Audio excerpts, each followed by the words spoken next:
coronavirus. So looking at some positive things that may be coming in the strange times that we live.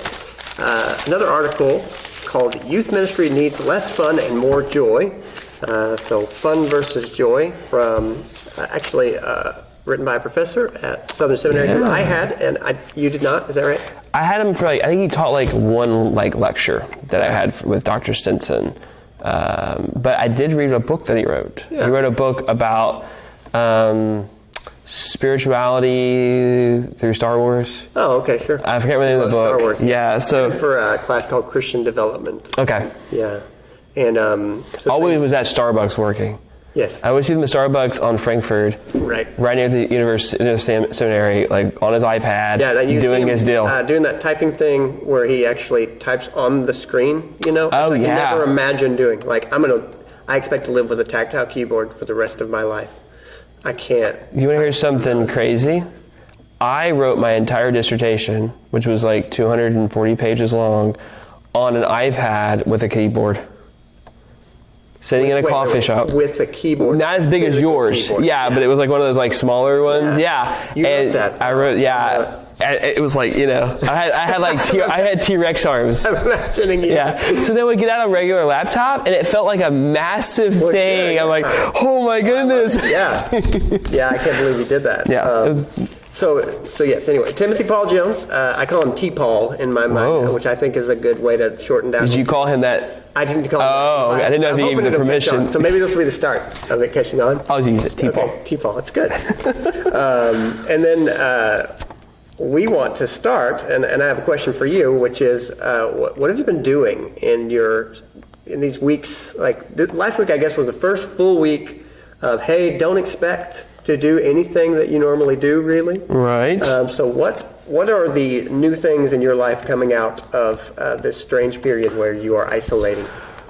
Yeah, so I've spent a lot more time with my family, with my wife and kids, which is, what's been great about it, and is that we just had a newborn son on February the 15th. Mm-hmm. So, my wife's not complaining. I'm at home more, right. And so that's been good, which, I probably would have stayed home more often than usual during this time, but probably not as much as I'm doing currently. Right.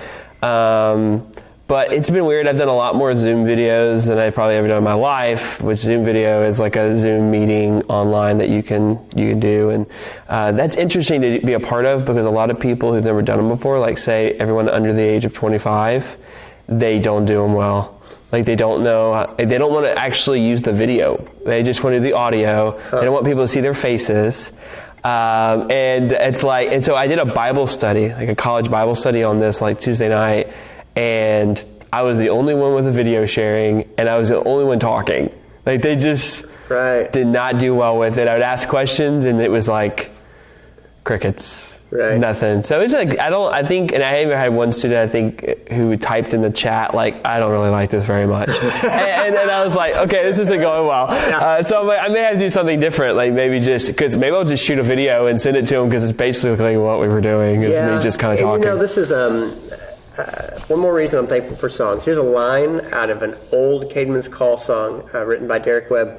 I love anonymity, and I love being noticed just the same as anybody else. And man, does sometimes our life shine by how much we love the anonymity, and then how much sometimes we love being noticed. But I will say, I have noticed that we want to be noticed when we've had time to prepare and had a little bit of forethought. Yeah. And these times where it's but I'm usually accustomed in this situation, nobody being able to look at me and see what I'm doing. Yeah. Man, you can really tell that bothers people. So I had to do my doctorate or dissertation defense on Zoom on Thursday. And my plan, which is, I won't give too many details because I know more than I should, but I was planning to go to Louisville on Thursday. Mm-hmm. I wake up Thursday, I'm supposed to wear business attire, but so I had to wear a tie and a sports jacket. So I got up that morning, I took a shower, put on my tie and I actually wore a suit. and was about to leave to go to Louisville. And of course, since we're Central Time, I had to leave like 3 hours early. And I was like, I should probably email them to make sure, like, are we still going to do this? So I'm about to email. Then I get a phone call from 502, which is Louisville. Right. And I assumed it was probably from Southern. And it was Dr. Booker. And he was saying, hey, Matt, it's off. You're going to have to do it on Zoom. And I said, well, what happened? He said, well, there was a student, there was a kind of a positive case of coronavirus. And I ended up finding through the grapevine, because if you go to Southern and your wife goes to the SWI classes, like your wives are really close to the professors' wives. Right. And so as women, they're still friends, right? So my wife, Lisa, sends a text to one of the administrators, one of the higher ups, and she sent back all the information of not who the student was, but basically more information that anyone knew publicly. Right. And so I was like, anyway, so it ended up getting canceled. I did the whole thing on Zoom. It's like a 2-hour, pretty intense meeting or whatever you want to call it, right there on Zoom. Right over here, this computer over here. So. And how did it go? It went well. I passed it. Excellent. So they said I'm a doctor. Yeah. But I still have to officially kind of clean up the dissertation a little bit. But based off these two men, they called me a doctor. Well, all right. So there you go. Congratulations. I appreciate it. Castro. Thank you. This is like a whole new podcast now. Yeah. How people... Probably viewership will increase tenfold. Oh, yes. Oh, there's a doctor on this podcast? I wonder if he could look at my scar. And you not that kind of doctor. For clarification, you are a doctor of what now? Missiology. Yes, missiology, which to the common man means what? Is the study of missions. There you go. Which is study of anything that the church does to proclaim the gospel, to proclaim anything about the Christian faith to the public or anyone either in this country or outside this country in any different means or platforms is basically missiology. Yeah. So international missions, any of that type of stuff is kind of in our church planning. It's kind of in our wheelhouse. Yeah. And so the title or the focus of your the focus was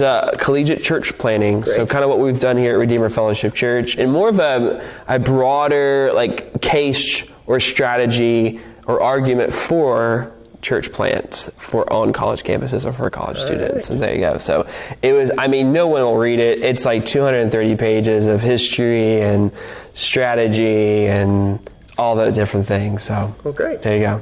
Yeah. And this is, 2 years of your life now? Wow, I wish, it was 4 years of my life. 4 years of my life, yeah. I remember when you started this, it doesn't seem like it was 4 years ago. Yeah, so I started actually the summer of 2016. Okay. And we had our son Lincoln, so right before we started, and we had moved to the west side of Evansville, and we were planning the church, Redeemer Fellowship, and we actually launched the church in September, and I started the program in July. Wow. Which is probably not wise. But I did it anyways. Yeah. As I think if you're going to do a doctoral type degree, because with our ages, we have, you have 2 young kids, I have 3 young kids, we have ministry jobs. You almost just have to jump in it head first, and basically, if you get all bloodied up, at the end of it, you have a doctorate degree. Yep. And so it's not for the faint at heart, that's for sure. Yeah, and being the one of the two of us that after finishing my MDiv took some time off, I'm telling you, taking time off does not encourage you to jump back into it. No. It is not that way at all. The longer I go, the more I go, seems the likelihood is less and less every year that I will go back. It seems like maybe when you're like having a midlife crisis, and you're like, well, I'm not a doctor, and all my peers are doctors. Oh, maybe I'll be a doctor. Yeah. It just seems like there's different phases of your life that you're willing to jump into that. Mm-hmm. And it's not for the faint at heart. Yeah, it's pretty wild. You had a boy right there when you started, and you're having the boy. You had a boy just right here at the end of it. Yeah, something else. Mr. Teddy did not get a mention in the dissertation. Oh man, he's gonna hold that against me when he gets older. Okay. But we'll deal with that when we get to that point, right? It was toward the end. Yeah, it's like, dude, you were alive for like a week. Right. So it's that's how it works. I was in the touching up stage. Yeah, by the time that's right. You'll get more of me when I'm like retired or not as much doing this stuff. Yeah. So it works out well. Yeah, tell him his reward is that he's raised better. That's right. That's exactly right. I'll tell him that often and see if that matters. So have you been doing anything else besides finishing your dissertation? That was last Thursday, I guess. Yeah. So I would be honest. I'm not watching a lot of television. Yeah. I have yet to watch a Netflix show since this has started. Yeah, I haven't either. We have Disney Plus. The kids have been watching Frozen 2 like it's their job. And we're still good parents, but you can only raise them. You only can keep them occupied for so long. Frozen helps, you know. Yes. Elsa and Anna become good babysitters. Yes. But watching a lot of YouTube videos, just because you're like, so we'll get into this more, but I'm a big sports fan, love ESPN, watch ESPN religiously, and with nothing really on as kind of like background noise when you're cooking or cleaning or just kind of messing around, you're just kind of forced to find something else. And so that's been like YouTube videos. One thing that YouTube videos that I enjoy watching are SNL skits, but I also like Conan O'Brien a lot. Okay. And he has this Clueless Gamers. Have you ever watched this before? It feels like me playing video games. But so Conan has this segment he does once in a while where he will showcase a new game that's coming out, and he will play it with like an expert. And he sometimes have celebrities, and they'll basically like, in a sense, joke about it, make fun of it a little bit, kind of as Clueless Gamers, and he will give a review at the end of the little segment and stuff. So that's kind of enjoyable, a little humor to kind of take up the time. So what have you been up to? I've certainly been on some YouTube rabbit holes. StarCraft is my favorite. Okay. Current, not even a current, it's a 10-year-old game, but it's current to me. So you can watch, there's hundreds of games, thousands, millions of games online practically. And so you can watch a lot of those. There are people who keep making content for that. So that's something. My older son is very into video games. So we've been playing a game came out in the early 90s called The Legend of Zelda, A Link to the Past. Wonderful. So it's great, and he's learning the ropes on that. We've been playing Minecraft some as well. Okay. And he's into that. What's early 90s? What year are we talking here? So Legend of Zelda, A Link to the Past probably came out in 91. We're talking Super Nintendo? So Super Nintendo. Okay, Super Nintendo.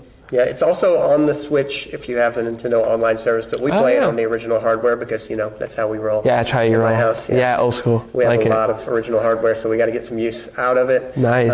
And then reading video game reviews on videogamecritic.com. If anybody's a retro gamer, this guy writes really good reviews. They're short. He does some entertaining ways, and so there's all kinds of ways to just kind of spend your leisure time right now. And I know we were talking about it earlier. Some people are catching up on old shows. It seems to be the way to go right now. But I'm like you. I haven't really had much of a desire to get into any old shows. My wife and I are watching The Mentalist through. Okay. We've seen some of them. Nice CBS sitcom, right? It's not a sitcom. Okay, I would never know the definition. It's a drama. Okay, it's a drama. His wife and daughter are killed before kind of the series starts, and he's on a kind of trying to find their killer. Nice. And in the meantime, he works for the California Bureau of Investigation. Okay.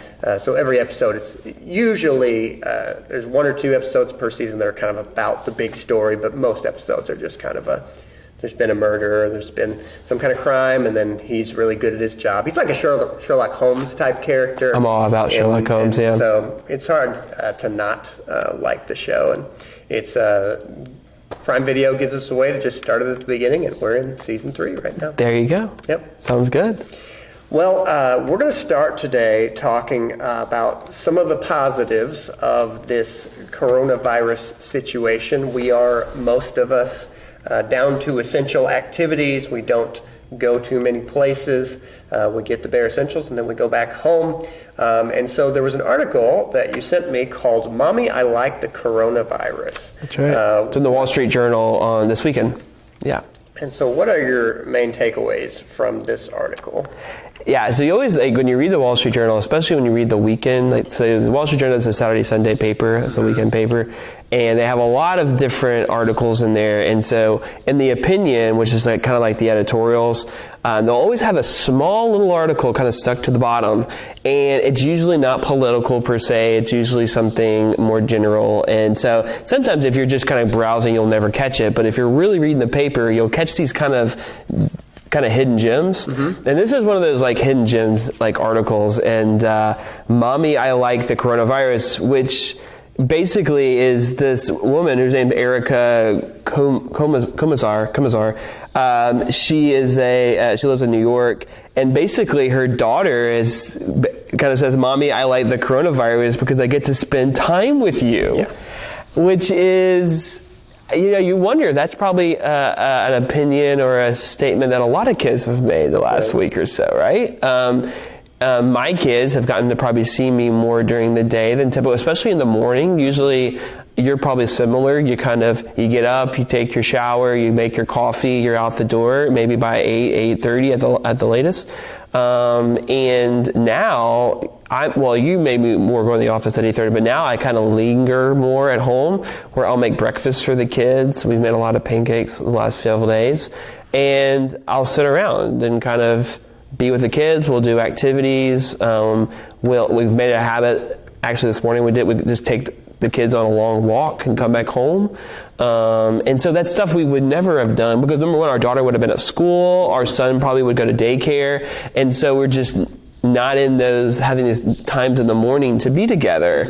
And a lot of people have been forced to spend this quality time, quantities of time, but also quality times with their kids, with their family, that they never would have taken, because and the article kind of hints at this.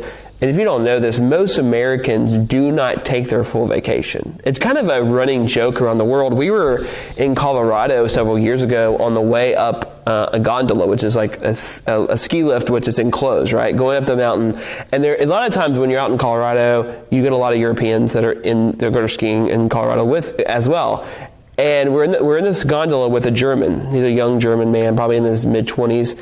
And he basically he spent like 2 weeks in the United States on vacation. Mm-hmm. And he joked that Americans never take vacations. In Germany, they get 6 weeks. Mm. And he's not like has high seniority at a big company or something like that, where you had to work your way up to having all this time off. He was just in his mid-20s, and he gets 6 weeks off for vacation. And most Americans don't get a lot of vacation, and even if they get it, they don't even take it. I think 50% of Americans don't even take their full vacation time. And typically there's different reasons why. Some fear that their boss will look down upon them if they take their vacation. They'll miss out on a promotion that they would receive if they actually sacrificed and didn't take vacation time and actually chose work over rest. Mm-hmm. They'll get some promotion or get some positive consequences if they don't take vacation, which your family suffers. Right. A lot of your kids suffer. They never see you. They get used to a kind of a culture or lifestyle where their parents are always working, and they're kind of always in school or always at daycare or always with a babysitter and never actually with mom and dad. And so it's interesting that this virus, it's a horrible thing. I mean, a lot of people are going to lose their jobs. A lot of people are going to lose money. Some people are losing their life through this. But there is kind of a positive silver lining here, that we're kind of forced to spend time with the people we love and make up for some lost time, maybe. It occurred to me the other day that thinking about teenagers, that for Southern, different young people that I know, so for us, we have, our boys are 4 and 2. Their life has changed very little. My wife stays at home with them most days. And I'm at home with them one day a week while she's at her job. And so our life routine is the same. They pretty much have no idea anything different is going on in the world.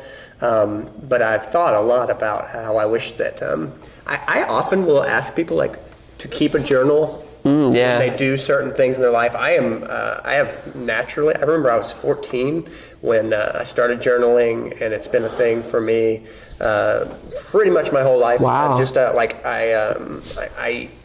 Certain things seem to fall into this kind of cross of, I really want to get them out, but they're not organized enough to where I feel comfortable just saying it all to someone. So I've just written it down, and so I used to do it on all kinds of spiral notebooks, and I often will type them now. So I would love if people were writing about experiences with, say, I know that this has been particularly hard on, say, a senior in high school who all of a sudden, hey, sorry, this last year of your high school is pretty much done. Yeah. You got half the year, you didn't know this was coming, and it's pretty much over. Right. And everybody's kind of trying to scramble to figure out what that will look like, and at different ages, it just makes it really different. But like you said, no matter what, people are getting time at home, Yeah. and I hope and pray they are making the most of Yeah. it, because Yeah. we do seem to need to be forced to take this time. And it is a strange little silver lining that we are being forced out of nowhere. Right. I wonder if there was any time to prepare, if we might have made a way around this, or so. I think you're right. I think you're right. We do have to do this. To Yeah. have people just have to spend time with family. Now, I do know some families that who you've got a 16-year-old son who's just going, look, I'm going to play Fortnite 20 hours a day. Yeah. And that's certainly going on. I imagine myself at, 16 or whatever, that probably, whatever I was playing at that time, I probably would have just gone, well, let's double it. I used to do this from 4 o'clock when I got home till 10 or midnight, but now let's just spend the whole day doing it. And so it's, I hope that there are positive family outcomes from this. And it is a prayer that, however quickly we kind of come out of this, that we would retain some of the virtues of family time, that relationships that are kind of mended or grown, strengthened, would stay strong. We would have that time, because it is a peculiarity that I think a lot of us have become accustomed to just work. Yeah. Unbelievable hours. Yeah. Kind of, as somebody who grew up, my dad pretty much worked, say, 60 to 70 hours a week. Just in general, that was the thing that he did. My wife's dad is the same way. There's a certain kind of man here in the Midwest that would go, I work. That's what I do. That's what I do, yeah. That's my role. That's my substance of what I'm supposed to be doing.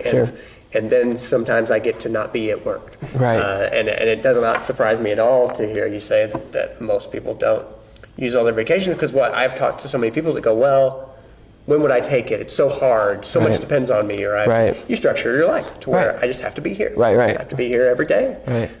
So like you don't know what to do with yourself if you weren't at work. Yep.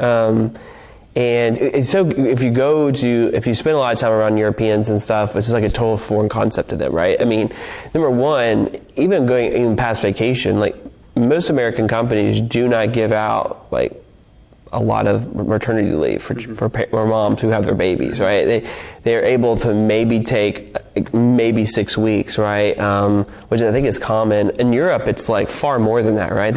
They may get off half the year, if not the full year.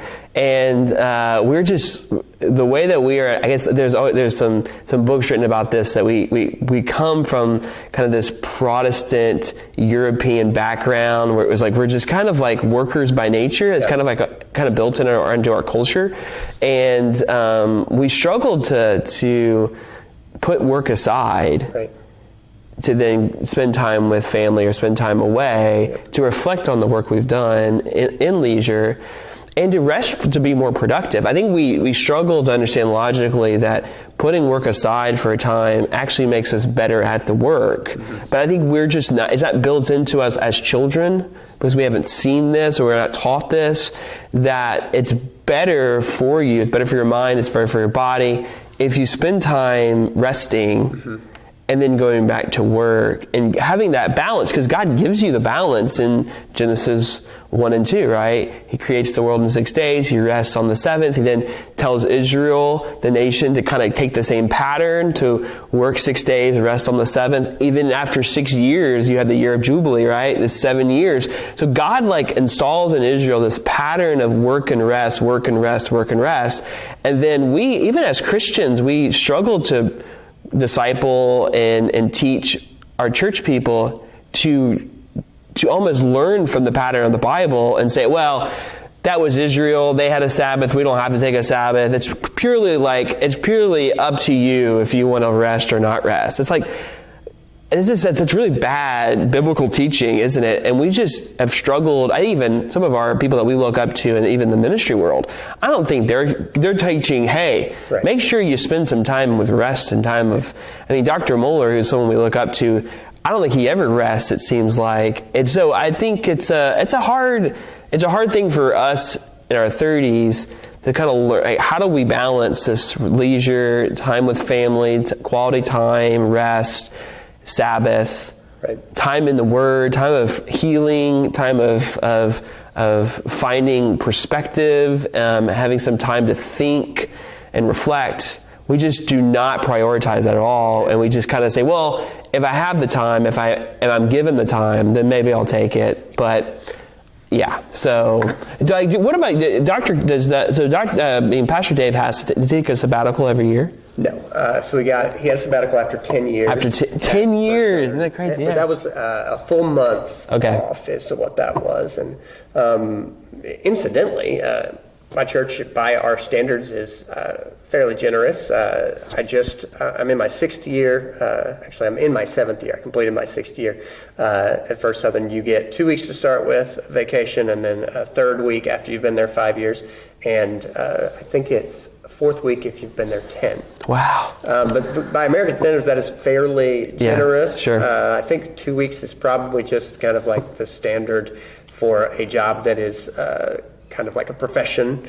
And so I've appreciated that. I try to take them all. The strange thing about this issue, so you mentioned Dr. Moeller, and I appreciate one thing that he said. I listened often to The Briefing, his daily podcast, and he said often on there, labor produces leisure. It's kind of a summary of how to think about life, how to understand kind of a rhythm that we can get into in life, that people say this work hard, play hard, which I think is a good way of thinking about it. And so finding a rhythm in your life to where you do you work hard to produce, but then you let a period come where you rest and you relax and do something that you enjoy. Because here's what I've seen. The workaholism of, say, the past generation and the previous generations before that, it seems like that children of those generations either have a choice to raise the bar or to live in that world, or I would say you have seen, as I have, some young people who have thought, look, that's not a life for me. Yeah, I think you're right. I'm not going to live this life of sacrificing everything for a company who, by the way, ever since 2008 and the financial crisis, a lot of companies cut older workers. And I have known plenty of men especially who were never picked back up at any sort of pay grade like they had been paid before that financial crisis. And to see these people left out in the cold by companies when they're in their 50s, maybe around 60, so they're at a very high pay scale.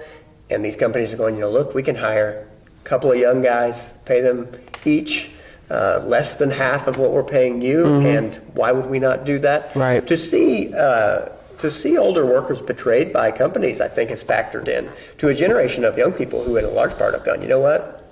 I'm going to do the bare minimum at my job, and I'm going to live as much of a life of leisure as I can. And I don't think that's the answer either, but I think you can see the reaction against this life of only labor that can have an opposite problem of being a life that is all about leisure and just basically looking at your whole work situation and going, I will put all my work on as many people in my workplace as I can. I will do as little as possible. That is not the answer either. And so this is a lesson, I think, that we either understand how to be healthy, or the systems and the worlds that we live will react strongly against us. And I know that this has created problems in some different relationships of people that I've known, between fathers and sons in particular. I think that young men right now in particular have a lot of temptations to just go, you know what?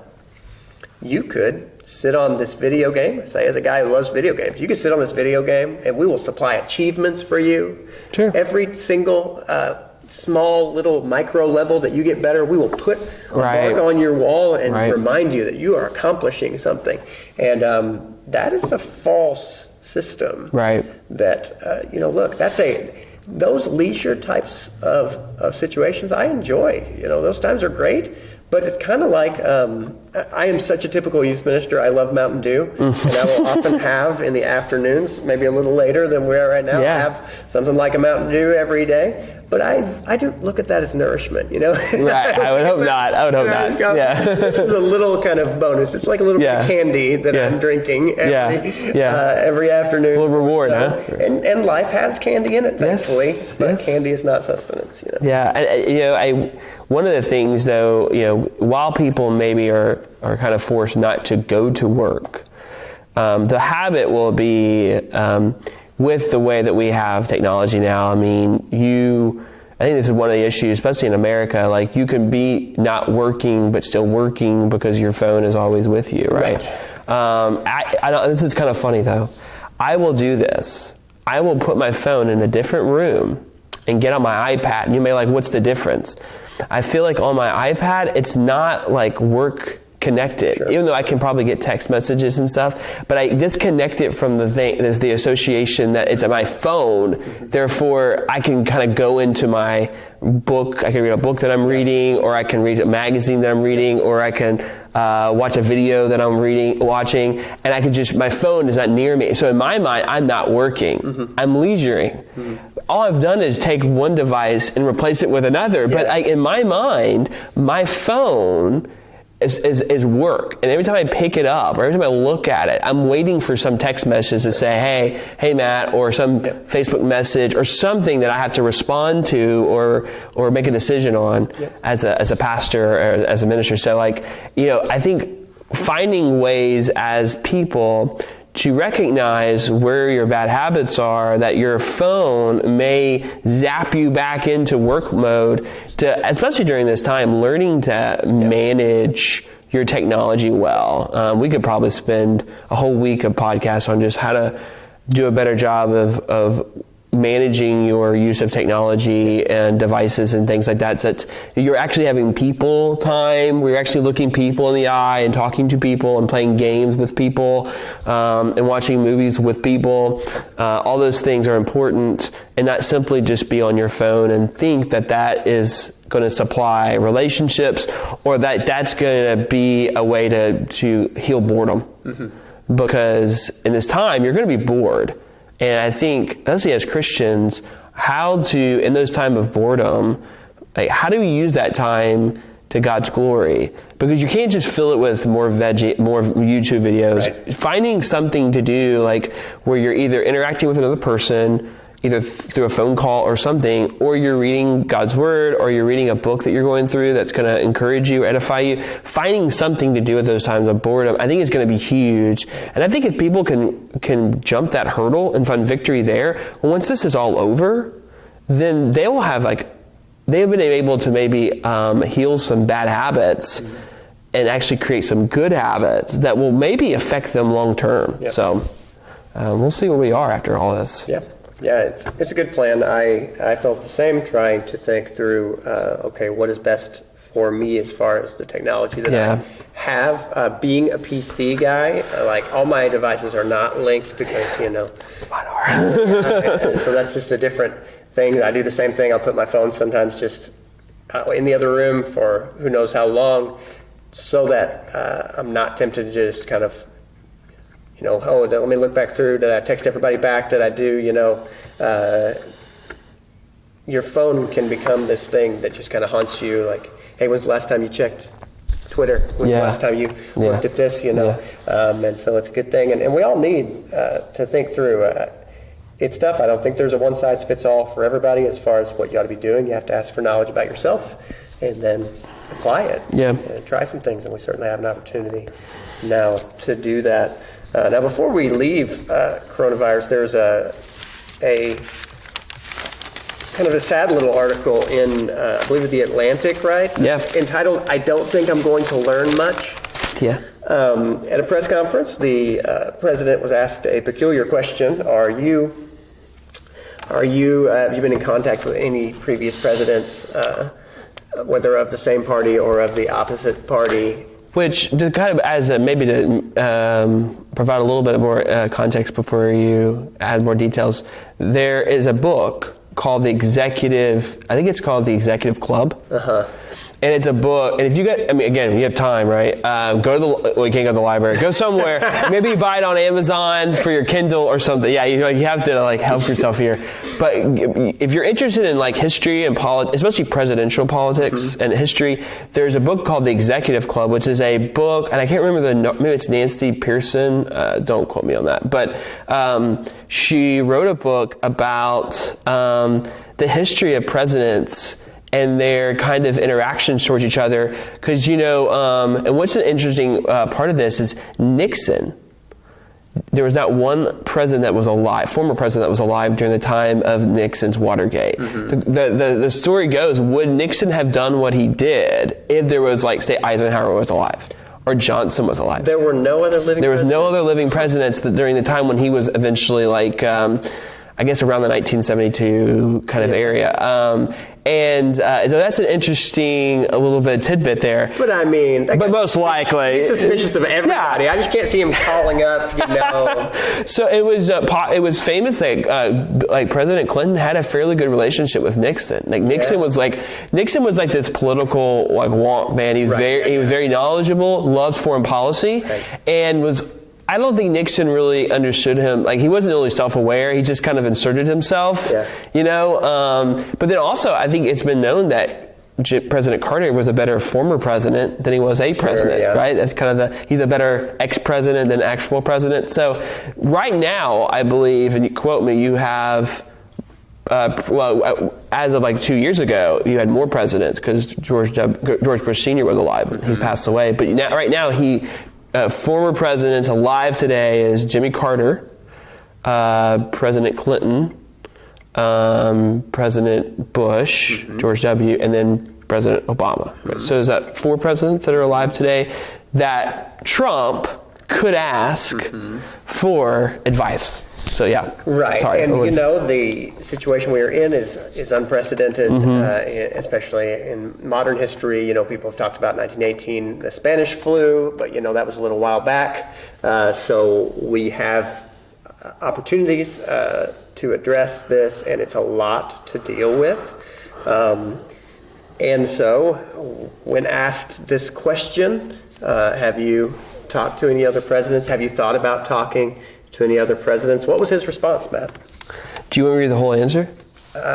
It's a few lines. Sure. It's not long. Okay. And supposedly the article says before the reporter finished her question, yes, President Trump was quick to answer her. He says, "Look, I have the best people in the world. I think we're doing an extraordinary job. If you look at the H1N1 under Obama, if you look at that was a disaster. That was a tough period of time for our country. You look at so many other things that weren't handled very well, whether it's Katrina under George W. Bush or something else. Look, I respect everybody, but I feel I have an incredible team, and I think we're doing an incredible job. I don't want to disturb them, bother them. I don't think I'm going to learn much." Yeah. End quote.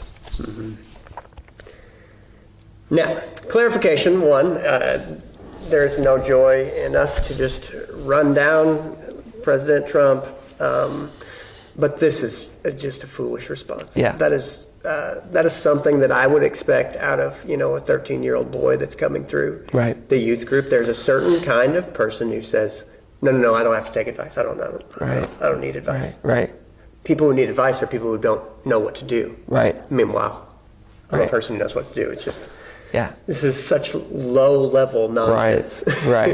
And the article, and I think I had read the article that the writer mentions 2 years ago, how the president of the United States is almost an impossible job. How it's the qualification, not only the qualification, but also all the job descriptions, what you have to do as president. It keeps growing, and there's only so many people that can give you advice. I mean, None of us can give the President of the United States advice because we've never been president before. Even your vice president can't really give you an advice because he's never been president before. There's only so many people that can give you advice, and those are former presidents. And right now, he's got 4 men who were presidents during different times who can give him advice. Now, he doesn't. The good thing about advice is you don't have to take it. You don't even have to take all of it. You can take parts of it. But it's why it's called advice. Tell me more about advice. Because it's not like a command. It's not a demand. It's not an executive order. It's simply advice. About your options. About your options. Another thought that maybe you've not thought of, or none of your staff have thought of, because again, they've never been president before. So, and it seems, so some of my reading about presidents, that you would, like President Obama had a very good relationship with President Bush. And it would not surprise me if President Obama, during the times of with ISIS and other issues, that he talked to President Bush. Right. But again, got advice. He may not have taken the advice, but he asked a question and said, hey, what do you think we should do?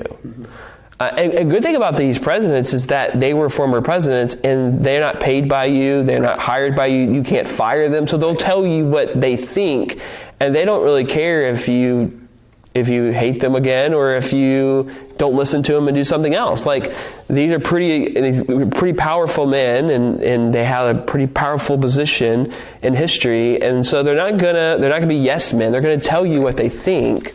They're not going to pull any punches. That's what sometimes leaders need to hear in times of crisis. Is, hey, you're not doing well. You're not doing a good job here. This is what I would do. This is what I would maybe think about doing. And you can say, okay, I'll follow your advice, or no, I'm not going to follow your advice. Right. So, yeah. I've talked to quite a few college students and 20-somethings. Your 20s, it's interesting right now. Your 20s are often spent learning how to gauge advice. Right. Advice can be difficult because anytime you're open to advice, you're going to get advice that'll say go this way, and then you're going to say go the opposite. Sure. You immediately go, but why am I getting this different advice? How can I synthesize this advice and take wisdom from both of these sides? Sometimes you will just have to disregard certain, and so this whole section in praise of advice, you are not a smaller person if you take advice. No, and not your bigger person. It is a sign of wisdom. To ask for advice, even if, and listen, it is sometimes wise to just go, well, thank you, but I'm going to disregard that advice. I'm just not. We can receive advice and be all the wiser for it. So we should, and this is just one of those situations that not a good call to just think that nobody on that list of presidents that you brought up has anything helpful to say. Yeah, you would think, Jimmy Carter, he was president during the Iran hostage situation, was president during the oil embargo, was president during probably a troubling time financially for the United States in the 70s, would have something to say about this particular situation. You think of President Bush during 9/11. I don't know, like that may have been helpful nuggets, because I think people have. It's a different situation, yes, but have connected this coronavirus pandemic with 9/11 and that way that it kind of shut down the country. How it affected the economy of the country. They're kind of equating, in the article that we're not going to talk about, but I shared with you, it mentioned 9/11, talking about these, how do you gauge when to care about public health, but also care about economic stability. Like there's a balance, and there's no scientific formula. It's very much kind of I don't know, like you kind of have to just pick a side where you go with it and see what happens. President Bush has been down this, has made some tough decisions in relation to a crisis in the United States. It seems like his wisdom or his advice would be helpful in this particular situation. I know as a citizen of this country, if I knew that President Trump was talking to President Bush and asking him questions about how to lead the country during this crisis, that would bring a certain comfort. I don't know if it would bring comfort to you, but I think it brings some comfort to me that President Trump is seeking the advice of people who have some experience. Mm-hmm. But to say, I don't think I'm going to learn much, doesn't really bring a lot of confidence to me as someone who has a 401k, for someone who, is trying to give advice to other people about jobs and public health and stuff. And so it's a very discouraging comment that may be one of the lowest points of his presidency, because I think maybe because we were talking about before we started, it wasn't shocking that he said it, but it just doesn't feel right. It doesn't feel good. It doesn't feel comforting, and you just don't feel secure with the United States leadership in this particular situation. Yep, I agree. We're going to move on to our main topic today. This article by Timothy Paul Jones, T. Paul Jones. T. Paul. Sounds like a pirate name. That's good. Yeah, Timothy Paul George Jones. George. I've never heard the names Timothy Paul as a dual first name or whatever you want to call it. So I don't know. T. Paul just came to my mind as a way to shorten that kind of difficult to shorten name. So he wrote this article called "Youth Ministry Needs Less Fun and More Joy."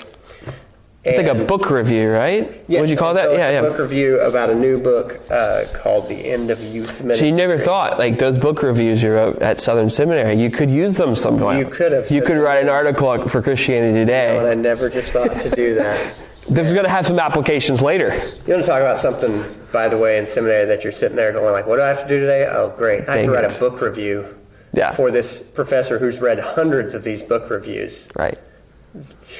And the best part of all of you who are doing work, and some of you all are doing online education right now, doing work that you're not too excited about doing, I know. Book reviews. The best part of a book review is at the end you were supposed to give some criticism. Yeah. You're like, how do I give criticism to Martin Luther?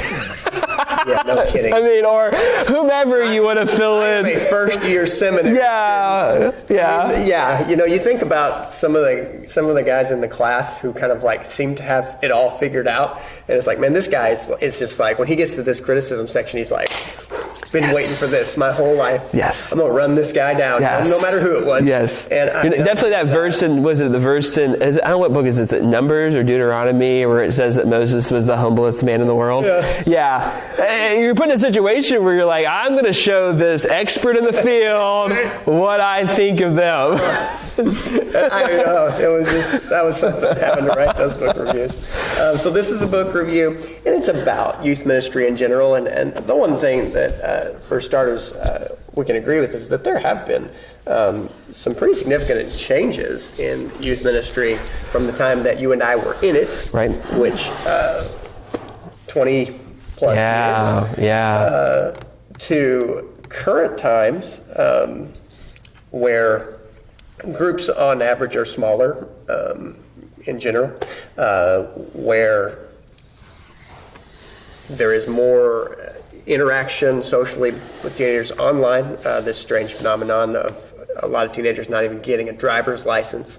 That is crazy to me. Tells you we are just in a different setting. Age. Yeah. I mean, in the 90s when I was a teenager, you're going to get that driver's license. Yeah, 16. I got it. 16. Yes, I got it. 16 years and 0 days old. Yeah. I got that. Yeah. And I was driving around my hometown recklessly, not paying attention to what I was doing, nearly getting hit on the first day. There wasn't a lot of people, right? I mean, Southern Illinois. I mean, it's a town of 9,000, Matt, Yeah. But don't worry, I managed to pull out in front of a few people on that first day. That's good. And on the following days afterwards, too. So some things have changed, and his main contention is what?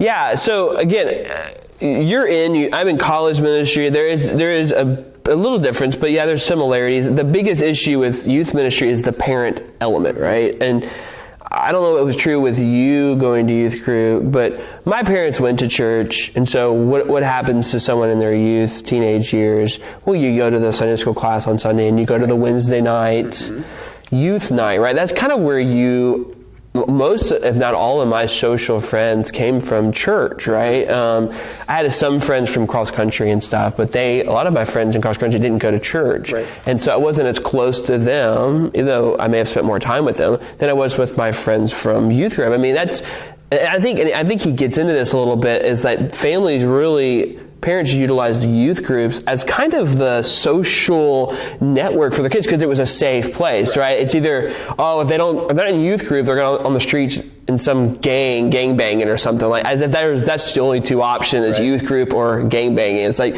but now, and I never really thought about this until reading this article, with the change of parent styles of kind of the helicopter parents, that there's not, in their sense, a need for youth group to be the social, fun environment that's safe, that they know will be encouraging and edifying, and it'll make them good people. But no longer needing the youth group to be kind of the fun space for social networking that can be done online, or can be under the guidance and oversight of parents. There's not as much of a need for youth groups. Right, so I would agree for with Christians or for kids. With that first contention, that he says that basically a lot of parents now kind of seem to view themselves as kind of assistants to their children in developing skills. Sure. So that parents are so excited if their kid gets on like a swim team or a speech team.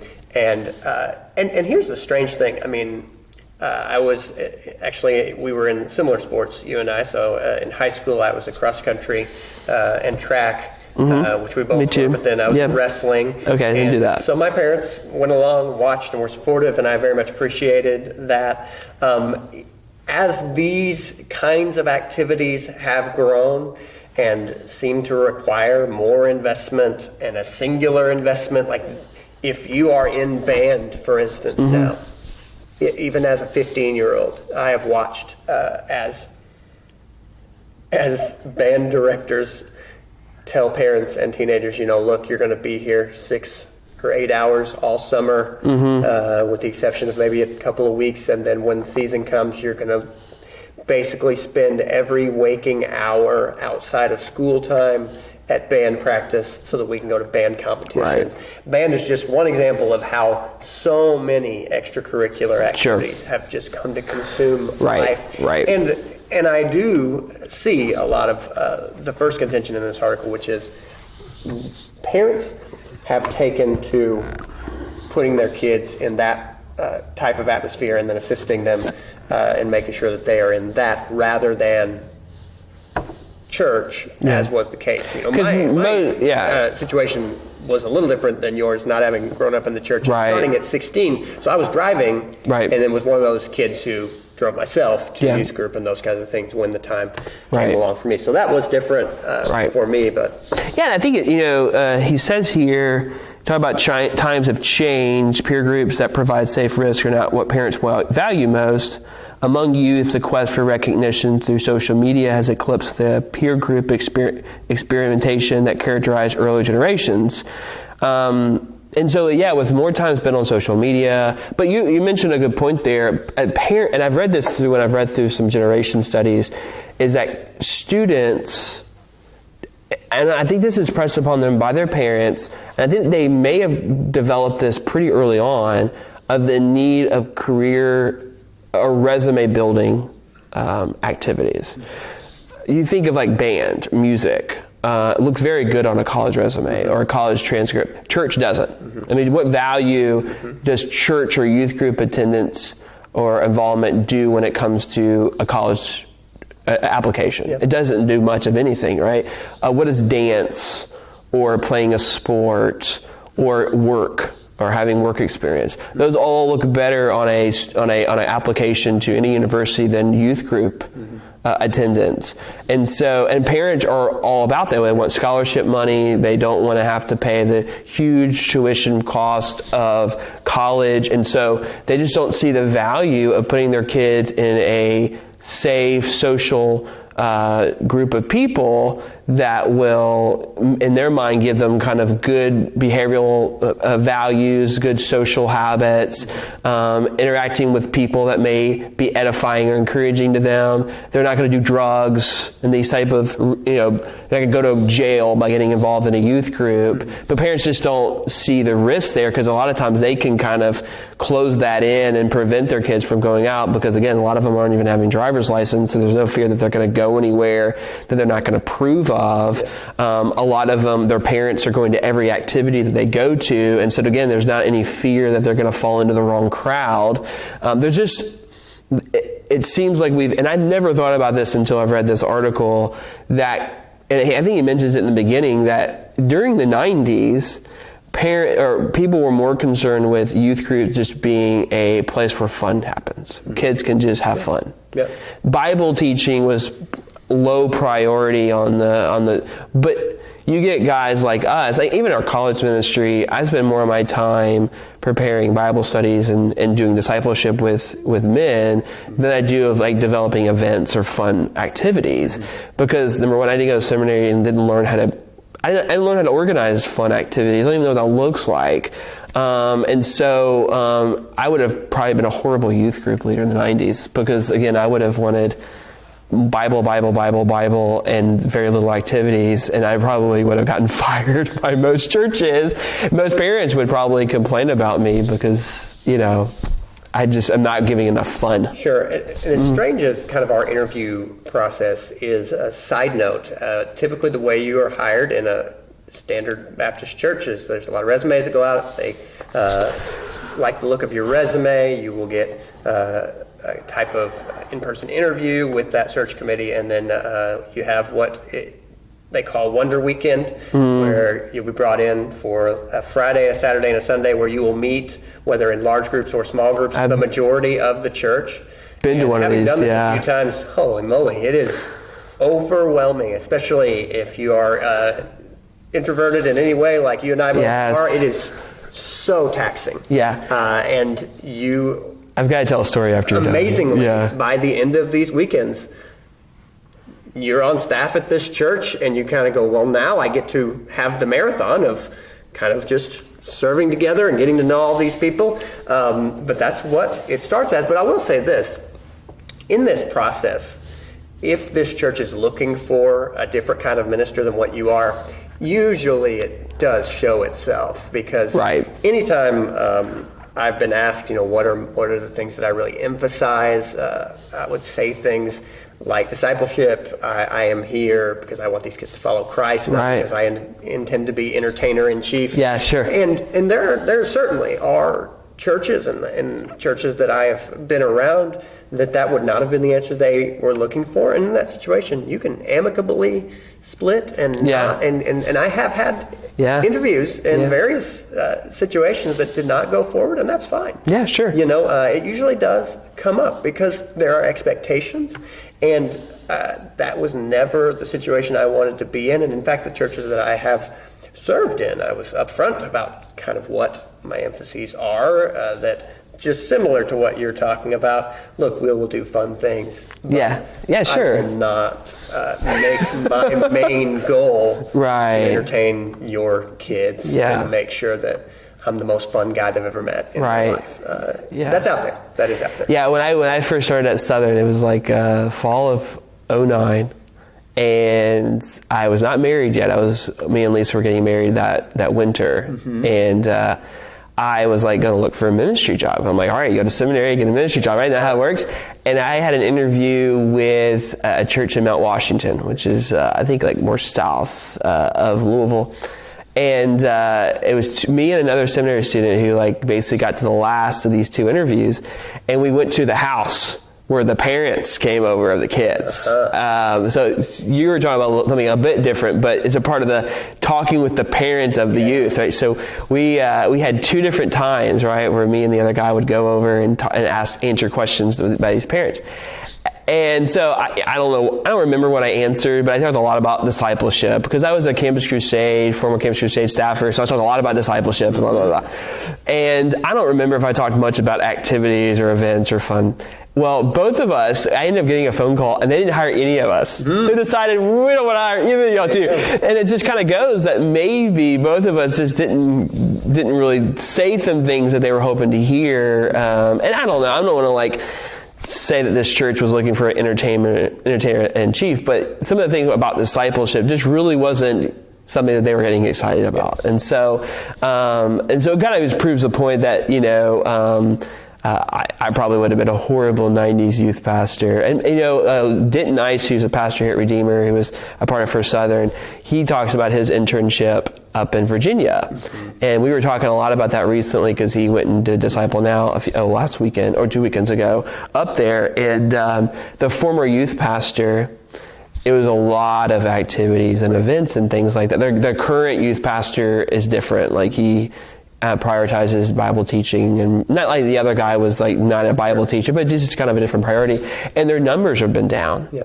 And Denton was saying that some of the parents, or some of the older people in the church, who remember the good old days when there were all these youth coming in the 90s, when the church was maybe a bit bigger, have just kind of had these observations. Yeah, there's just not as many kids as we used to, as kind of a negative on the current youth pastor. And it's because things have changed.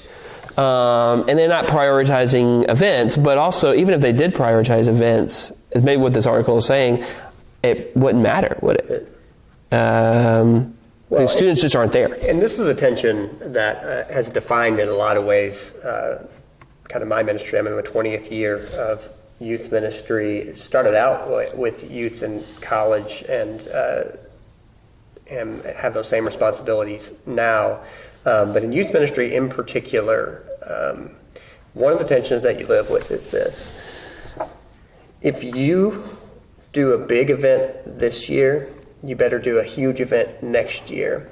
And all of these trajectories that you are setting make it impossible to follow.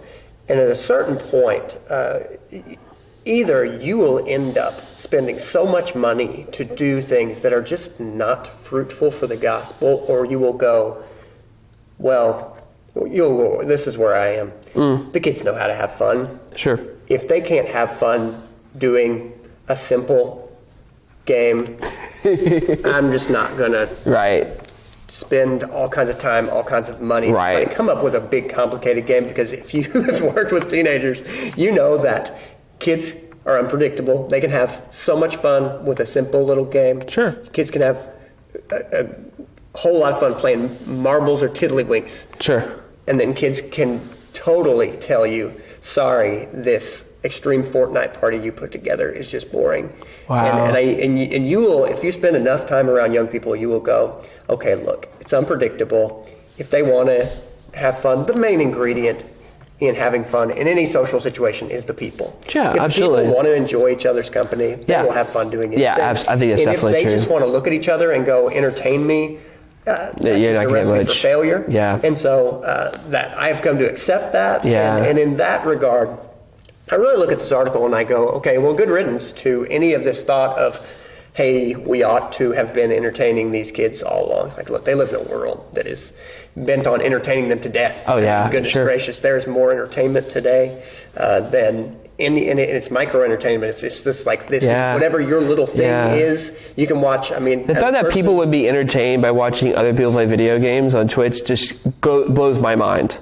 My mind blows. I'm just like, how is that entertaining? And given that, I mean, I feel like I could have a PhD in fun, just because I know what that's supposed to look like. Sure. But it is what it is. It is the candy of life, and let it be that. But we don't deal in candy in the church, no matter what role we have. Right. I do think that when we do a game, I mean, I'm a part of a church that has a program that is 10 years plus running called Friday Night Dodgeball. Wow. We've been running through the school year. First Friday of every month have been running dodgeball, 2.5 hours every Friday for 10 plus years. And hey, it's a good time. Yeah.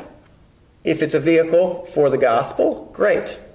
It's fun. I like dodgeball. I've been enjoying dodgeball since I remember, in elementary school learning it, and I've enjoyed it. But that is not the mission of the church to help people play dodgeball. Right. So just in a similar way as Jesus would turn 5 loaves of bread and 2 fish into a whole bunch of loaves and bread and feed 5,000 men, not to mention women and children, we can gather crowds and we can speak to them. But the purpose is not to just gather the crowd and have their bellies full. The purpose is greater. The purpose is life, real life. Yeah. And so to use a lively activity to get to real life is worthwhile to me. Sure. But to just entertain people is not the church's job. Yeah, it's a good use of that passage there. So let me ask you this question. The title of the book, The End of Youth Ministry, ?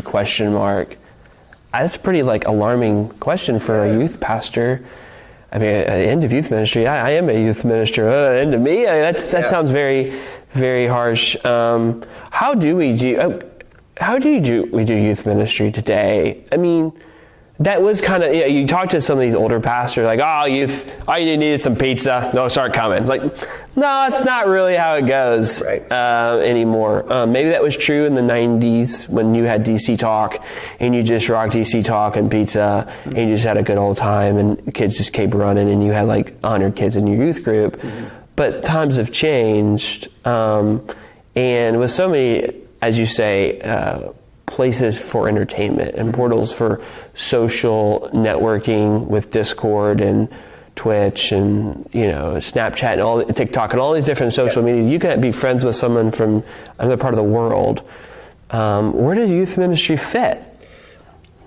To me, I've seen a lot of programs. I've seen a lot of events. I've done a lot of different things. Everything to me now, I just look at it and I go, look, if it is a vehicle, if that program, if that event is a vehicle for relationships, then we can do it. If it is just a thing unto itself, let's not. Yeah. And so you connect young people with more mature believers of various kinds. Anything you've ever read about how it is unpredictable that certain young people will connect. I have some volunteers who are phenomenal people who have done the same thing that people have so often done in the church, count themselves out, say that kids don't want to have anything to do with me because I'm, too old. 60, I am not fun, or this or that. Look, kids are trying to make it. They are trying to find a way forward in a very complicated world. They feel discouraged. They don't know about all the water that they're swimming in as far as what these devices are doing to them. How are they going to get a job? Yeah. They can't predict any of this either, and so they're looking for a way forward, and they need those relationships. And so any means by which you can establish relationships, I very much I cannot help but be in the school of Christianity is more caught than taught. Yes. Being around people who follow Christ with their life will encourage other people to do that, even when you're not paying attention, because kids are watching. Yeah. They want to know where real life is and how to get to it. And when they get a hold of it, when they get a sense of where that life is found, they'll pick up on it. They'll observe, they'll ask questions. And so that is the only thing I still know. Yeah. There's no silver bullet. Believe me, if anybody is out there and going, boy, is there a silver bullet as far as an event or a program? No, there's not. There is a way. All any of us do is try things and let relationships with genuine believers who are following Christ impact others. We should all have those. We need it. It's important, fundamentally important. And I think maybe the end result with all this, one of the, and you can correct me since this is more the water you swim, but one of the statistics that gets thrown out in a lot of things is some Lifeway stat that says 70+% of kids that were involved in youth ministries in Southern Baptist churches typically leave the church when they get to college or post-college. There's the results of fun-based youth ministry. Yeah, you had bigger crowds, but a lot of them left the church, when they got to college or post-college. Most likely, as smaller groups of people, better discipleship, that number will go down, right? Yep. So there is there is a little bit of a positive and the negative here. Sure, we would like more people in the church, in the ministry, receiving teaching and making friends with other Christians. Sure, that would be good. But with anything that's a big group of people, it's just difficult to to disciple all those people well, and it's difficult if the way that they got there was through fun activities. Most likely their hearts were never changed by the gospel, and they never were interested in the gospel, and they never received the gospel, and so left the church when they graduated from high school, never being a follower of Christ and never being regenerated or receiving Christ, and they went into college that way. Yep. But it does bring me hope that with youth groups maybe being smaller and being more intimate and the teaching being more direct, that more of those students would have come to know Christ. And when they go into college, they're more prepared to live as Christians in the college world or live as a Christian in their careers and become actual people of the church and members of the church and servants and volunteers in the church.